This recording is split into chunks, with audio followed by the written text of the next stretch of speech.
Hello students, चलो आते हैं तीसरा एप्लीकेशन देखते हैं प्लेन मिरर का।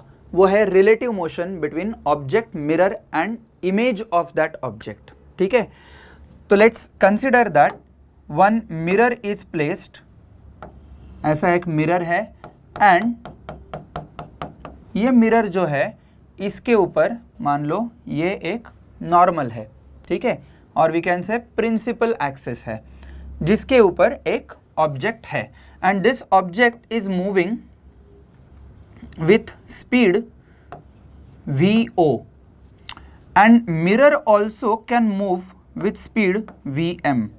Then the question arises कि इमेज मुझे कैसे दिखेगा, मिरर के ऊपर बैठे हुए चींटी को कैसे दिखेगा एंड ये मिरर के बाहर एक इंसान है इनर्शियल फ्रेम ऑफ रेफरेंस पे, उसको कैसे दिखेगा, राइट। सो तीनों वेज से हम लोग ये मिरर के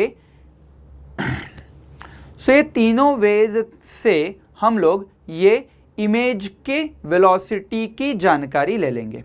चलो, तो सबसे पहले हम लोगों को जो कुछ रेफरेंस लेना है वो हमेशा रेफरेंस क्या होता है, मिरर, ठीक है। सो इधर एक ऑब्जेक्ट है एंड इधर मुझे जो कुछ इमेज मिल जाएगी क्या वो सेम डिस्टेंस पे मिल जाएगी as far as plane mirror is concern, ठीक है।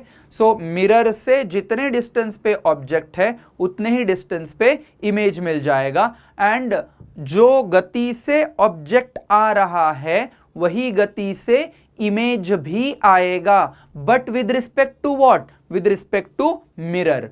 इसीलिए reference will be always and always mirror, ठीक है। सो हम लोगों को कैलकुलेशन करते समय दिया जाएगा कि ये ऑब्जेक्ट इतने इतने गति से जा रहा है, बट दिया नहीं रहेगा कि वो मिरर के इतने इतने विद रिस्पेक्ट जा रहा है। तो विल से दैट कि इसके लिए हम लोग स्टेप्स कंसिडर करेंगे ऐसे वाले सिचुएशंस के लिए। सो स्टेप नंबर 1 में लेट्स अज्यूम दैट कि given is VO, that is velocity of object is given, velocity of mirror is also given. Let us talk about only in forward direction or only in the direction of mirror. Mirror के direction में, mirror के plane के direction में ये जा रहा है, ऐसे हम लोग अज्यूम करते हैं। अगर ये तिरछा जाएगा तो उसका x कंपोनेंट हम लोगों को लेना पड़ेगा एंड उसके ऊपर ये स्टेप्स सारे के सारे लगाने हैं, उसको भी मैं अलग वीडियो में बताऊंगा। तो स्टेप नंबर 1 की चर्चा करेंगे हम लोग। लीनियर डायरेक्शन में, फॉरवर्ड डायरेक्शन में ये जा रहा है एंड मुझे फाइंड आउट करना है कि फर्स्ट स्टेप में रिलेटिव टू मिरर ये वेलोसिटी कितना होगा। रिलेटिव मोशन हम लोग सब लोग जानते हैं, कीप दिस इन माइंड। ये मैंने स्पीड ऐसे बताया एंड डायरेक्शन दे दिया, इसका मतलब ये दोनों मिला के मुझे कंसिडर करना है it is as velocity. So हमेशा ये वेक्टर फॉर्म में ही लिखते जाना। Velocity of object with respect to mirror is nothing but velocity of object minus velocity of mirror. It is in vector form, mind well. अगर mirror object की तरफ आ रहा है तो ऑब्जेक्ट को मिरर का स्पीड ज्यादा महसूस होगा, ठीक है। सो इधर प्लस आ जाएगा इन that case. So step number 2 हम लोग जाएंगे कि जैसे मैंने आपको बताया कि जिस स्पीड से ऑब्जेक्ट आ रहा है उसी स्पीड से इमेज आएगा, but with respect to what, with respect to mirror. And इसीलिए स्टेप नंबर 1 में हम लोगों ने velocity of object with respect to mirror निकाला, so that velocity of image with respect to mirror मुझे सेम मिल जाएगा बट विथ माइनस साइन मिल जाएगा। ये माइनस के बाद में थोड़ा सा स्पेस पर्पसली मैं छोड़ रहा हूं। Velocity of object with respect to mirror with minus sign will become velocity of image with respect to mirror, ठीक है। स्टेप नंबर 3 में, मतलब इधर से स्टेप नंबर 2 पे मुझे पता चला कि वेलोसिटी ऑफ इमेज क्या है with respect to mirror, okay. It is same as velocity of object with respect to mirror but in opposite direction. So step number 3 में अगर आपको चाहिए कि भाई वेलोसिटी ऑफ इमेज क्या होगा for third person, then in that case I can easily say that कि ये रिलेटिव वेलोसिटी का फंडामेंटल यूज करूंगा मैं and velocity of image with respect to mirror ये वेक्टर फॉर्म में, ऑफ कोर्स सब कुछ वेक्टर फॉर्म में होना चाहिए। velocity of image with respect to mirror is nothing but velocity of image in vector form minus velocity of mirror in vector form. Okay, तो velocity of mirror तो आपको दे दिया है, right. Velocity of image with respect to mirror भी हम लोगों ने निकाला है। तो can we find out the value of this one? So इधर से हम लोग क्या करेंगे, find velocity of image, right. Then step number 4 में हम लोग फाइंड आउट करेंगे कि भाई वेलोसिटी ऑफ इमेज तो मुझे आ चुका है।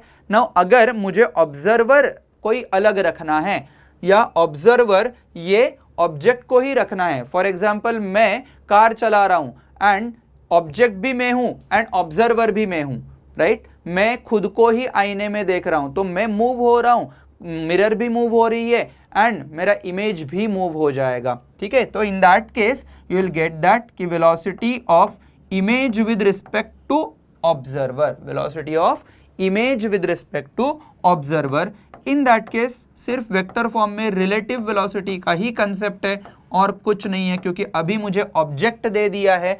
वेलोसिटी ऑफ ऑब्जेक्ट क्या है, वेलोसिटी ऑफ इमेज क्या है, ये स्टेप नंबर 3 से हम लोगों ने निकाला and final answer will be velocity of image with respect to object. ये था सिर्फ एंड सिर्फ प्लेन मिरर के लिए। अगर मैं इसमें और एक चीज ऐड करूं, फॉर एग्जाम्पल मैंने अगर इधर एक स्फेरिकल मिरर ऐड कर दिया, ये है एक spherical mirror, concave spherical mirror, ठीक है।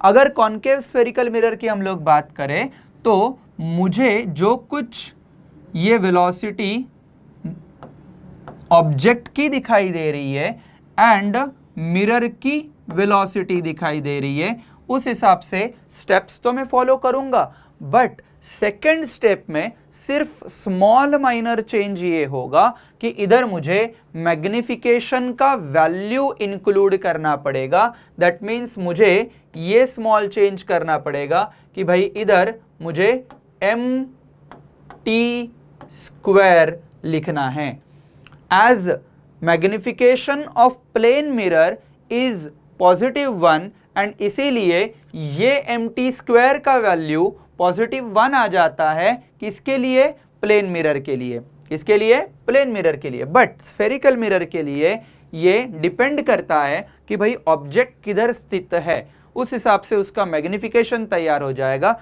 एंड मैग्निफिकेशन के हिसाब से ये स्टेप नंबर 2 में आए गए velocity of image with respect to mirror का वैल्यू हम लोगों को मिल जाएगा एंड बाकी के steps are as it is, उसमें कोई भी बदलाव नहीं करना है। सिर्फ हमें ये देखना है कि भाई mt का वैल्यू क्या होगा एंड mt का वैल्यू आगे जाके स्फेरिकल मिरर हम लोग पढ़ने वाले हैं ही, बट फिर भी मैं आपको ये फॉर्मूला दे रहा हूं कि भाई mt फाइंड आउट कैसे करें कि भाई focal length divided by focal length minus u, that is object का distance from mirror with using sign conventions, ठीक है। By using sign conventions we have to put the value of u, ठीक है। तो mt का ये value हम लोग इस प्रकार से फाइंड आउट कर सकते हैं, और भी कई अलग तरीके हैं। hi डिवाइडेड बाय ho है, इसका और अलग तरीका है -v डिवाइड बाय u, या और एक अलग तरीका है f -v divide by f। तो ये चारों तरीके से हम लोग ये m का वैल्यू फाइंड आउट कर सकते हैं एंड ये स्ट्रेट फॉरवर्ड हम लोगों को सारे के सारे जो चीज़ फाइंड आउट करनी है, वेलोसिटी जो भी इसके विद रिस्पेक्ट फाइंड आउट करनी है, उसके विद रिस्पेक्ट बिल्कुल फाइंड आउट कर सकते हैं।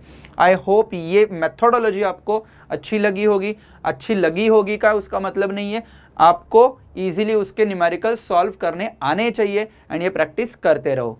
Thank you.